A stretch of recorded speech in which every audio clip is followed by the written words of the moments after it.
Hello, my name is David Jacob Decker. I'm here to tell a story that has troubled me ever since I can remember. The story of depression, the story of anxiety, the story of heartache, the story about me.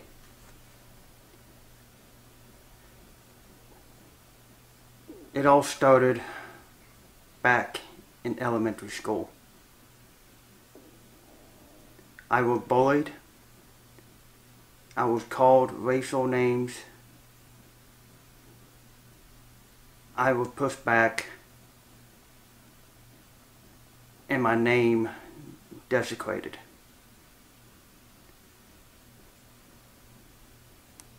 All throughout elementary school, I could tell I had very few friends, if any. It troubled me to know the fact that I am no longer friend or are in contact with most of the people from my elementary school days because of the fact that I was different.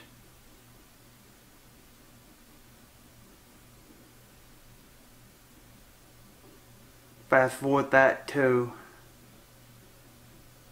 middle school. In middle school, it got worse. Multiple friends that I thought were friends constantly hounded me on the basis of the fact that I was not white.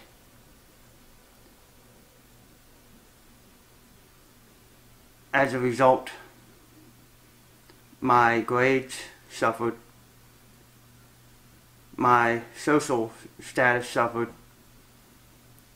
and that's when I started realizing I have depression and anxiety.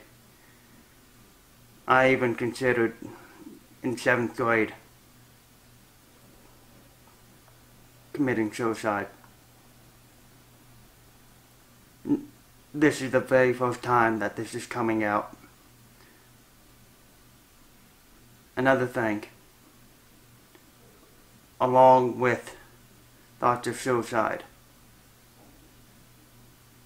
were the constant fears that no one ever liked me. It is painful to the fact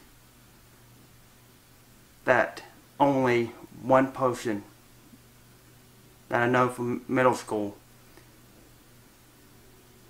that means through my 13th, 14th, 12, 13, 14, and 15 year time for years of age, that I only have one friend who I really don't have contact with anymore, so they are an acquaintance.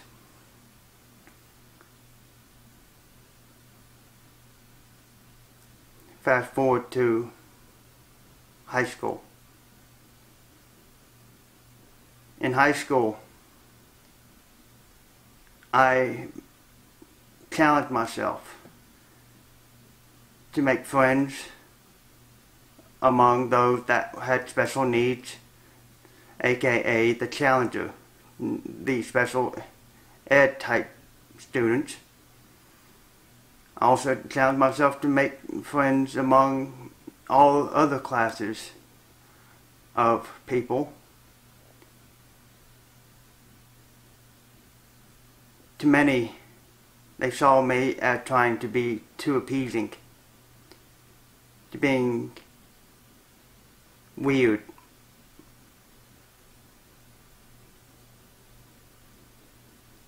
believe it or not, in 9th grade, I thought about suicide.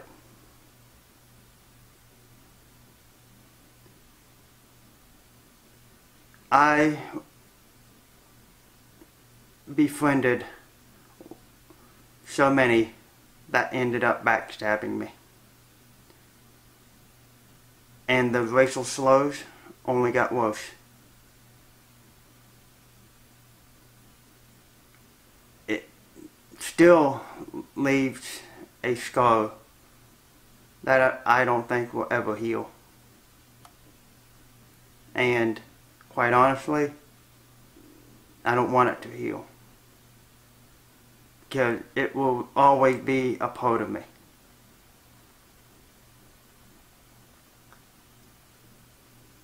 In 10th, 11th, and 12th grades at Virginia High School, I was mocked. Even though those that were around me had no intention of doing it, in my opinion. I suffered. My grades suffered. There were times in 11th and 12th grade whether or not I would actually graduate high school. It got that bad.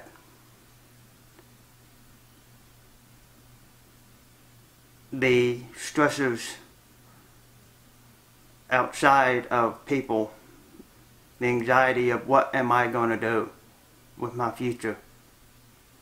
What is the outlook? In my eyes, it was bleak.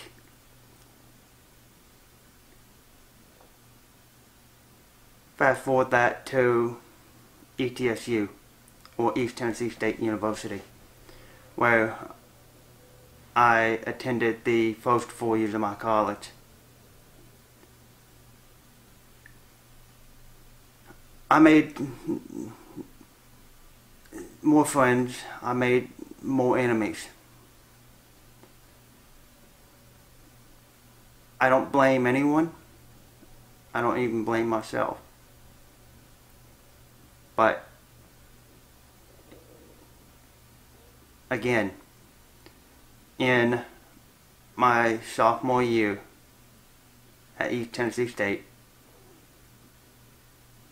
actually no, correction, my freshman year, I got so drunk one night.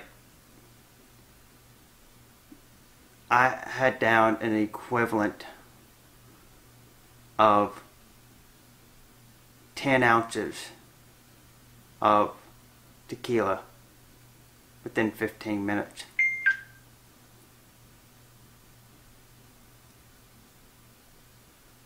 It, quite honestly, I didn't even know the effects. It only got worse my freshman year into my sophomore year.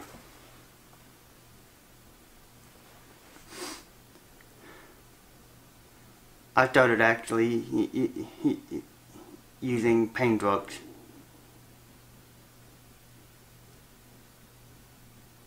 It only took the edge off. I spiraled out of control. Although I had a mask on, portraying to the outside world that it was okay, but my heart inside was tearing.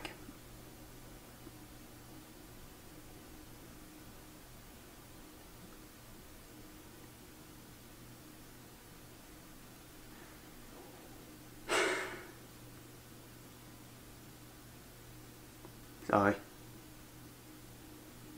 Fast forward to my days at Marshall. Since I was in outside of where all my other friends had went to school, things were normal. I didn't experience any anxiety, stress, outside of taking all those chemistry classes, biology, ecology, all those science and math classes that everyone hated. But as soon as I graduated, I got a job a couple months afterwards. Everything was going right.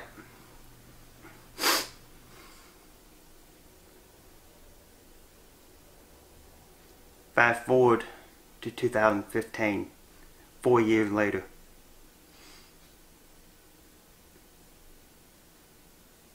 In the span of 3 months, missing certain people, missing the friendship, and everything else. June, July, and August of 2015,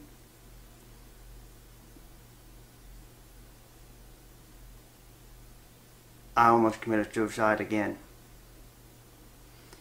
In August, it was at that point to where I had the method in which I was choosing to in my hand, looking straight down the barrel.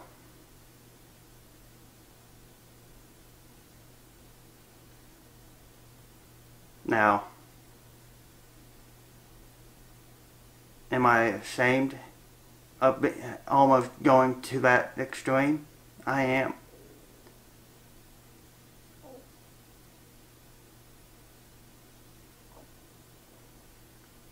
The big thing that I want to point out is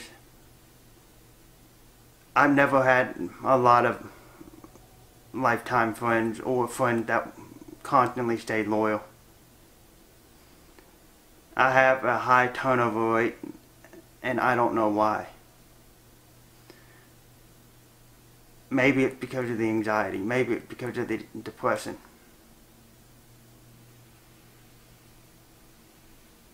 But there was one person that stuck by me. Her name was Tiffany Nicole Mathesius. Late August of 2015, she somehow could sense the fact that something was about to happen. She Facebook messaged me and said, "Whatever you're thinking about doing, don't." And because of her, I'm still here.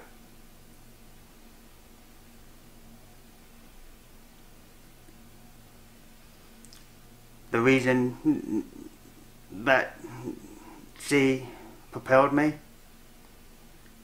was my passion for fitness, my love for fitness.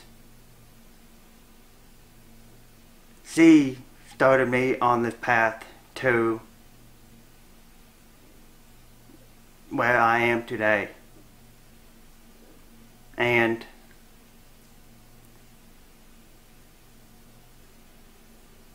I will never be able to repair.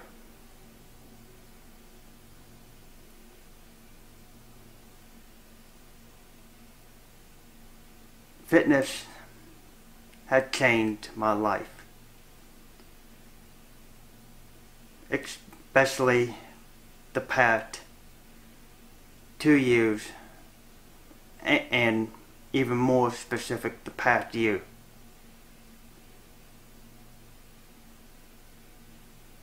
When Emily Hayden, which for some odd reason I just started looking up fitness personalities. she had this YouTube series called Evolve for her IFBB Pro debut, which I think was the New York Pro. I followed it.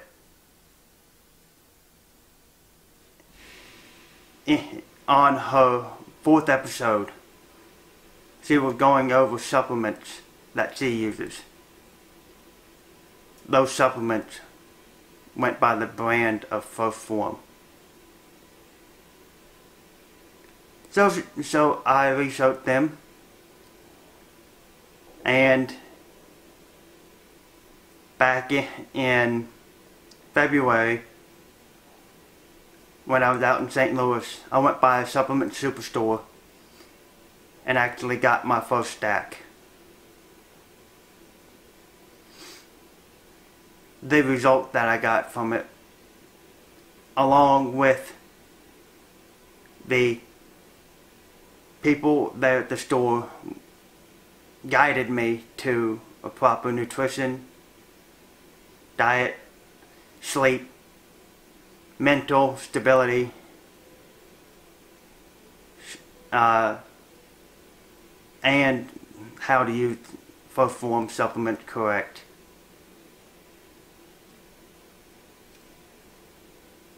So I started using them.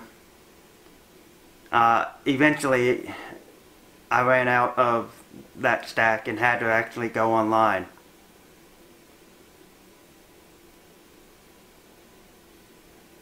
And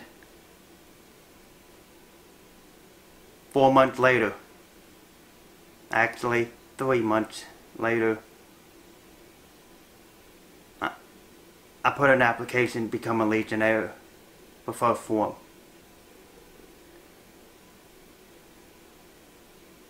That right there, if I'm not mistaken, was June 29th. Within 2 days, I got an email notification saying that it was accepted and to follow the proper steps.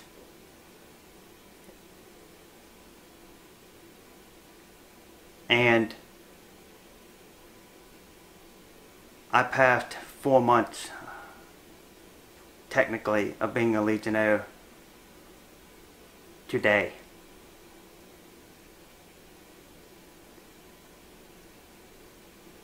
Granted, a lot of people can go about and claim something, but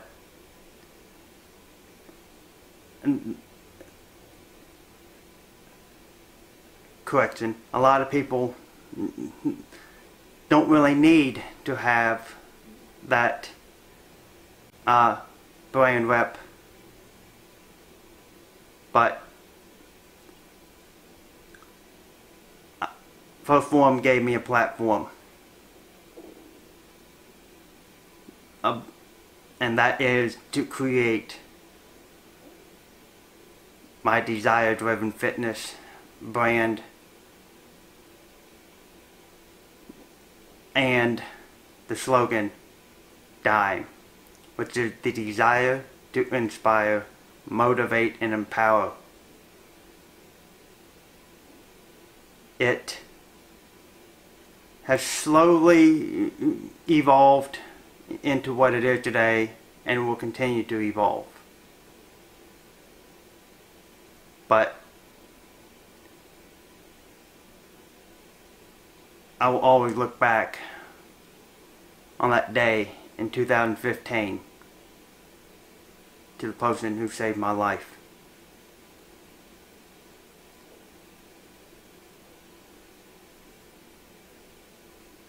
I will tell you this: stress, anxiety, depression is exactly why I put the inspire, motivate, and empower. Because so many people out there don't even know where to start. And I want to be part of that movement to allow them to know where to start, to have someone to be able to come to.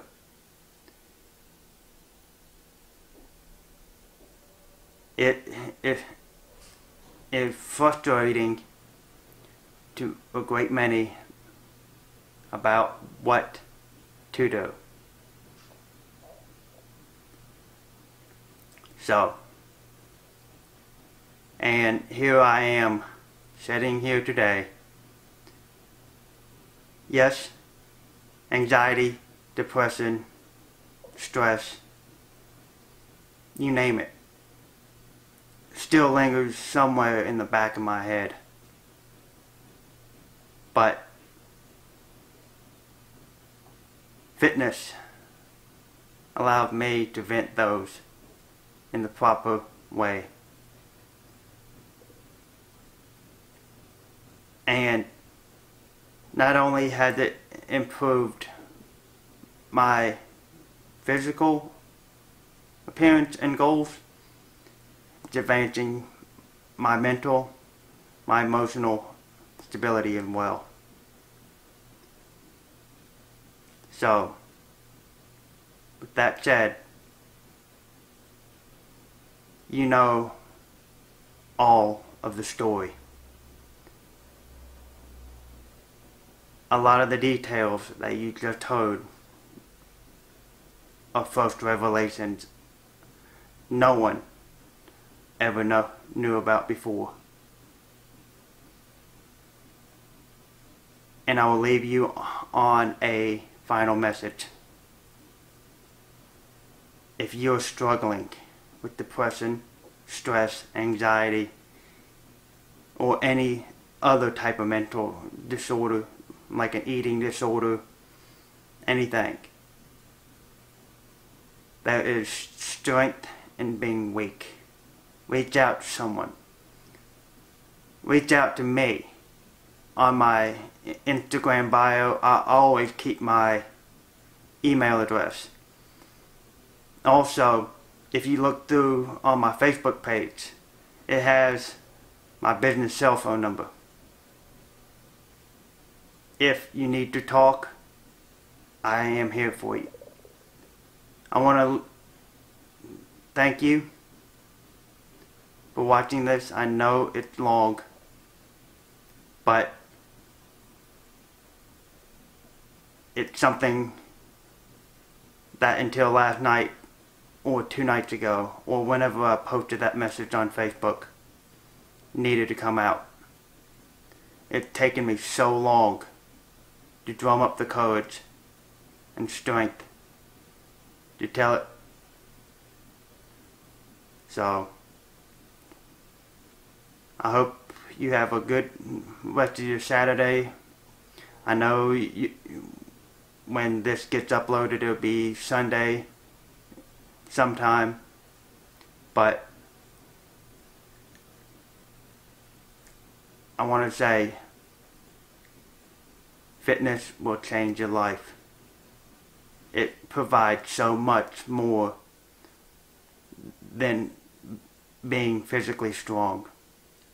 It creates that mental durability.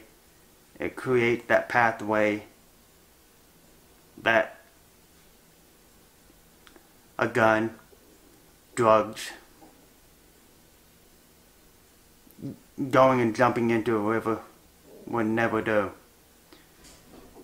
Suicide is not the option.